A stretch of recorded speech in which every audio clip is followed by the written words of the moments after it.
Okay, we are live. We are live and we're still in process of going live to hit all our markers because we want to be on Facebook. We want to be on Instagram.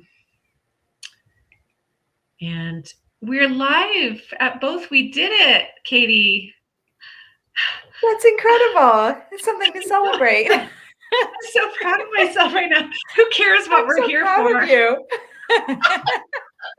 We're live both We on did it. Facebook and Instagram, and it's working. And maybe you all, if anybody sees us, have no idea what we're talking about. But anyway, let's get to our point this morning, this afternoon, I should say, or whenever you're watching this, when you do watch it. If you are tuning in, we really want to welcome you to comment.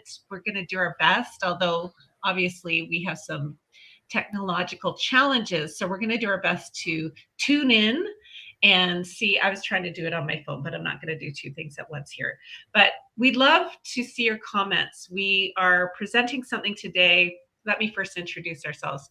My name's Laura Lee, and I'm the Young Parents Director, and I'm here with Katie, and she is a Young Mom's Mentor and Faith 101 Leader. I give you a new title every time. Every week.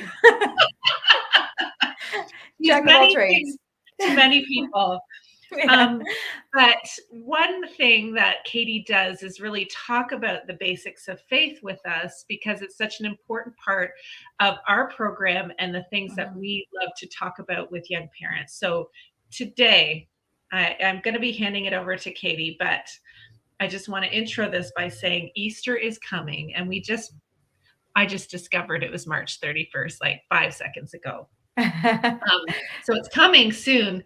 I don't know what your Easter traditions are like, but presumably there may be chocolate or Easter bunny or a new dress or something along those lines. I find that families do have their Easter traditions, and Easter eggs are a familiar part of those traditions. And while they don't really have anything to do with the biblical story of Easter, it's a fun, we have today, we want to present, or Katie does, a fun activity to do with your kids and Easter eggs.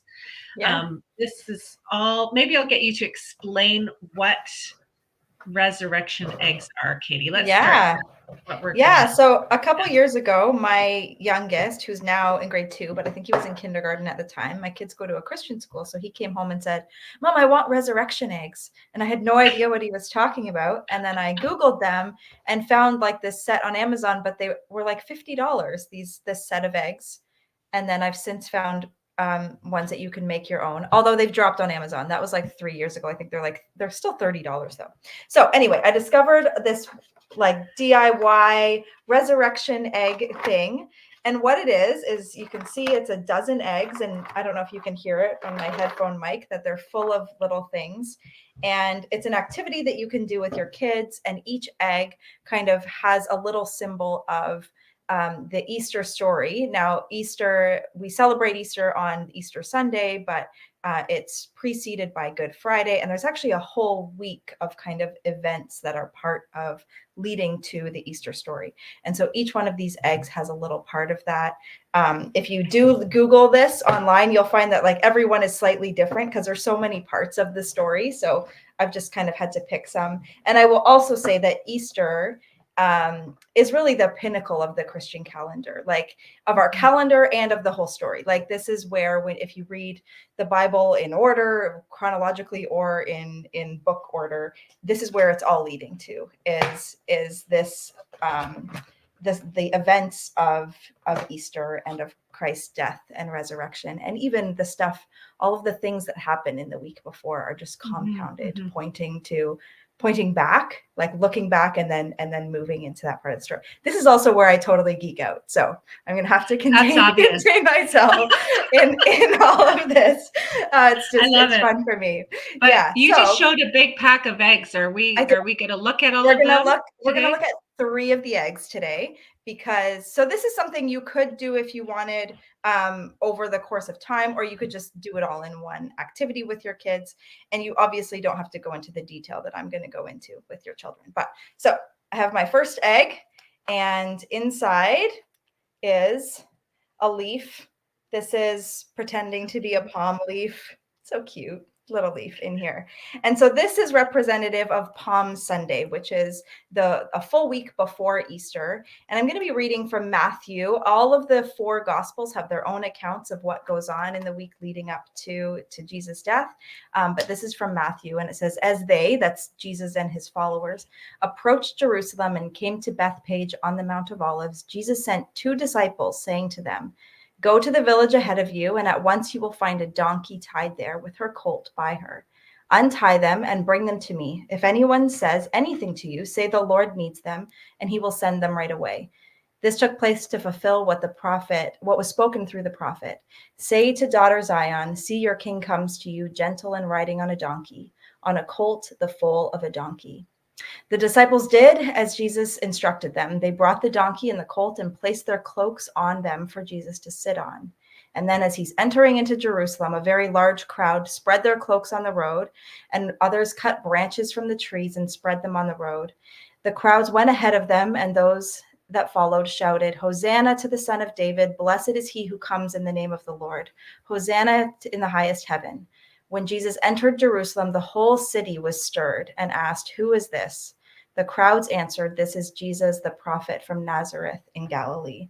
So the reason that there's a leaf in here is because it's the people were laying down these leaves. Some of the other gospels say they were palm leaves, and they're waving them. And really, this is often called the triumphal entry, because it's like Jesus is entering and they're celebrating him like he's a king, and they're coming into the city to celebrate Passover, which I will talk about a little bit later as well. Okay. So just to be clear, why did Jesus go to Jerusalem? Jesus is going to Jerusalem for the celebration of Passover, which again, I'm going to talk about on my third egg, because it gets into that a little bit more. But this is really the highlight of the Jewish calendar, was for everybody to be celebrating this event. It's a whole week of celebrations and of remembering what God has done. And so Jesus, along with his Jewish followers and the Jews from all around, were traveling to Jerusalem. It would have been a bustling place. So when it says that the whole city was stirred, that's a lot of people to be like stirring and talking about Jesus coming in. Stirring meaning it's a big it's deal. People are talking and like yeah, I'm trying to think of who would cause that kind of stir now. When Taylor Swift comes. Taylor Swift. Yeah, she's scared. She's our reference point for everything now. So why did people react this way to Jesus? Yeah, so the prophets in the Old Testament spoke about a king who would come into the holy city, which is Jerusalem, and bring justice and peace to Israel. And the people of Israel had been under foreign occupation for hundreds of years. And so they're waiting for God to act, and they're waiting for what they called the Messiah, the anointed one, the one who is going to save them and deliver them. So as he comes in, they're expecting. Jesus has already caused a stir in the way that he's preaching, teaching, in the way he's acting. He's healing people. He's performing miracles. And so there's this energy around him that is causing this stir. But then when he comes in, he's actually not at all what they expected. And we'll see that in the weeks to come. But right after he enters, he starts to cause trouble, and the religious leaders start to criticize him. He's not the military leader that some were hoping for, that he would come in. I mean, he's coming in sitting on a donkey. That's not exactly like, he's not coming in like a big warrior. He's patient and kind and sacrificial. He welcomes the poor and the outsider. So it's not going to be the religious elite or the wealthy who are what he's proclaiming this kingdom of God to be. So he's causing issues right away. But when he first comes in, they think, oh, maybe this is it. And so they're waving their palm leaves and celebrating. Yeah. And when you go to some churches on Palm Sunday, I remember as a kid, they used to give us palm leaves, and we would wave them and bring them home until they dried up months later. And yeah, it was fun. Yes. Just a little side note, in my experience in Ghana, when we lived there, they make a huge deal of Palm Sunday, and we would, there's palm trees in Ghana, first of all, and then we would all have those branches, and there would be a whole processional praising God, reenacting it. So it was very fascinating, but I won't get off track here, but everybody has their ways of celebrating that differently. Let's move on to resurrection egg number 2. Okay, so this is Judas betrays Jesus. Judas is one of Jesus' followers, And I'm going to be reading from Matthew 26 and kind of skipping around a little bit from 1 to 5 and then 14 to 16. So this goes to what I was talking to a minute ago. The chief priests and the elders of the people assembled in the palace of the high priest, whose name was Caiaphas, and they schemed to arrest Jesus secretly and kill him. So there's starting to be a plan that they want to, they need to get rid of Jesus. He's causing issues, but not during the festival. This is their big highlight. So let's not do it during the festival, they said, or there might be a riot among the people. And then this is a little bit later in verse 14. Then one of the 12, this is one of his 12 followers, the one called Judas Iscariot, went to the chief priests and asked, "What are you willing to give me if I deliver him over to you?" So they counted for him 30 pieces of silver. And from then on, Judas watched for an opportunity to hand him over. So in my second egg, I feel like one of those YouTubers who's like opening things. Yes, like of course, as you should. We are on YouTube. My little pieces of silver here that were given to Judas. They're dimes. They're not, yeah. Oh no, they're nickels. They're nickels in this one, but I love it. I was like, yeah. what is it going to be in the egg? Now, see, I'm anticipating what you're pulling out. It's fun. Yeah, yeah. So those are the 30 pieces, represent the 30 pieces of silver that that Judas accepted in order to hand over Jesus to the religious leaders. Beautiful. Okay, so first they're celebrating. Well, the people are celebrating, and now they want to kill Jesus. So why? Yeah. Why? Why do they want to kill Jesus? He's not what they want him to be. He's not the religious leader that they want him to be. He's actually speaking out against a lot of what the religious leaders are doing. And he's not the military leader that others want him to be. But specifically, the religious leaders start to scheme because it's a problem for them if people start to follow Jesus and stop listening to what they're doing. And not to justify at all that they want to kill Jesus, but they're trying to protect their people. They want the Messiah to come, and they think if we strictly adhere to these rules and even set up other rules to protect us from breaking those other rules, then maybe the Messiah will come. They're just clinging so much to that hope that they can't actually see what's right in front of them when Jesus comes and says, I'm here and I'm bringing the love of God to you, and they miss it completely. So they need to get rid of him. That's their plan. So that I can understand, but then you think about Judas, who was close to Jesus, one of the disciples. So why did Judas betray him? Yeah, and this is an answer that you'll get a lot of times when you ask questions about the Bible. We don't really know fully. It doesn't really say. Matthew, Mark, and Luke all talk about greed as being a motivation for him, but there could have been other reasons. It's just kind of quickly stated in there. It could have been that he was part of this zealot group that wanted to overthrow Rome, and so he's not pleased himself with Jesus and his peaceful manner. It's just, there's not a lot of insight that it gives us into why, but there is a part that says clearly that Jesus' opponent is Satan. It's not Judas, it's Satan, and that Satan is working through Judas. And so it just brings into the conversation that there's a whole spiritual element to this, that Jesus is coming, that he's coming to confront in his mission, and his treatment on earth by Judas and by the religious leaders is all orchestrated by dark spiritual forces. And that's a whole other conversation that I'm sort of going to leave to the side, but that's another Faith 101. Another Faith 101.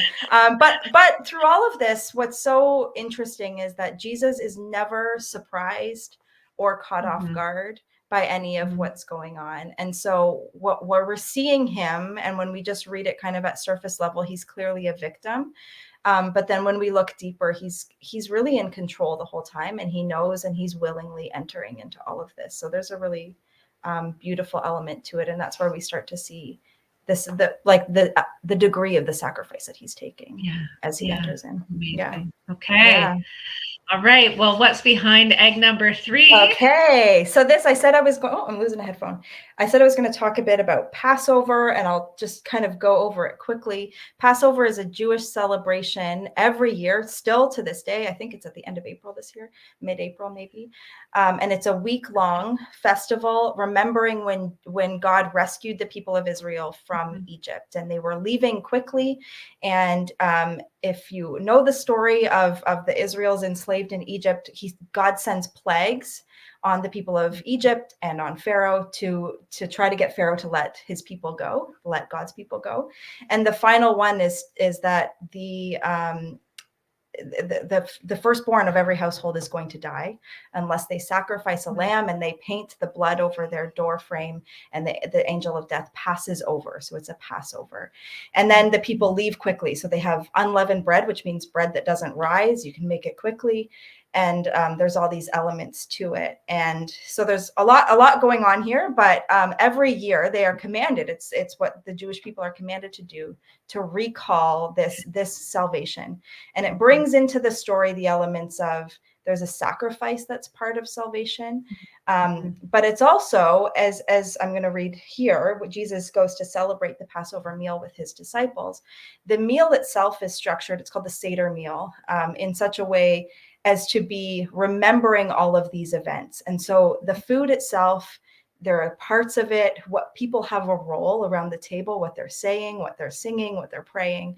And it's all to recall what God has done, but it brings the people of that meal into the present. It's part of their story too. And so Jesus is celebrating this meal with his disciples. And so I'll read here again from Matthew 26-30. While they were eating, Jesus took the bread, and when he had given thanks, he broke it and gave it to his disciples, saying, "Take and eat. This is my body." Then he took a cup, and when they had given thanks, he said to them, "Drink from it, all of you. This is my blood of the covenant, which is poured out for many for the forgiveness of sins. I tell you, I will not drink from this fruit of the vine from now on until the day when I drink it new with you in my Father's kingdom." When they had sung a hymn, they went out to the Mount of Olives. So in my third egg, I have, this one will look familiar to you, Lauralee. This is a little cup that I actually got in Israel doing what we call communion. We do this sort of thing in church still, communion or the Eucharist. So this had the little wine in it. And then I have my little bread as well. So this symbolizes the bread and the cup that Jesus offered to his disciples at the Last Supper. I love it. Okay, so I think you've explained the Passover and why they gathered. So I'm wondering, why would Jesus say that the bread was his body and the wine his blood? Yeah, I think it's important for us to note, because it's weird for us to read that and hear that. Okay.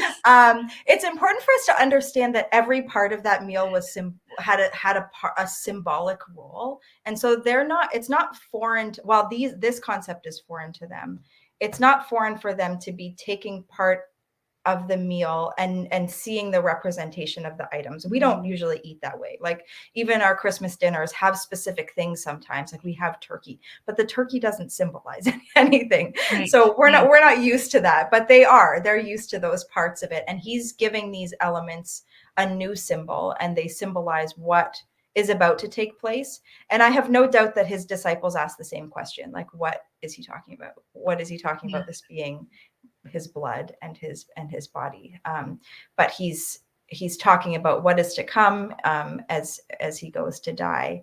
And then this is something that Christians to this day celebrate and remember and participate in collectively together. So it is kind of our way of doing that element of the Passover, where we are remembering the sacrifice and what was happening through this meal, and also participating in it together. Okay.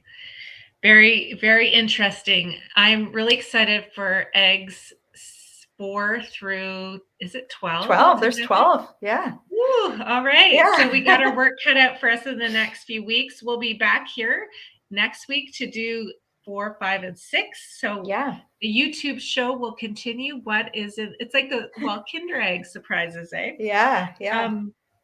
So if you're interested in hearing more about this, I think, Katie, you have something. I could have put something in the link, but we'll add it. Yeah, so we are going to be going over these in the weeks to come. I'm also coming to some of your groups later in March, and we're going to be making these together and kind of going through them all quickly, but you can refer back to these videos if you're not sure what each egg is, although they'll have little things in them. But then also, if you're interested in just reading more of the Gospels accounts of what was happening, there's a really great plan on the Bible app. If you go into your app store. It's called the U version, YOU version Bible app. And there's a plan there. And I'm going to share the link to it, and we can actually do it together. And it's a Holy Week study. So it's an 8-week, there's a daily reading. There's little videos that explain stuff as well. And so I'm going to be doing it, and you're welcome to do it. I'm not going to do it over the 8 days. I'm actually doing parts of it like for the next few weeks. So those 8 days will take me longer. So there's no need to do it right on time or you're absolutely welcome to do that. But I'll share the link on our Facebook and Instagram, probably in the comments. Yeah. Perfect. Yeah. Okay. So we'll be back with more, and just want to say, as always, please reach out. The reason why we talk about this is because we actually believe the Easter story is an invitation to you to receive the gift of Christ and his hope in your life. And so while this all seems maybe sometimes a little removed, we want you to know that this is for you, and his gift of salvation is for you. And so please reach out at any time. I put an email there. You can contact us at youngparents.ca, or wherever this is posted, just message us, and we'd love to have a further conversation. So we'll leave it at that for today, and we'll see you next week. Bye. Thank you so much. And I'll have to end here. And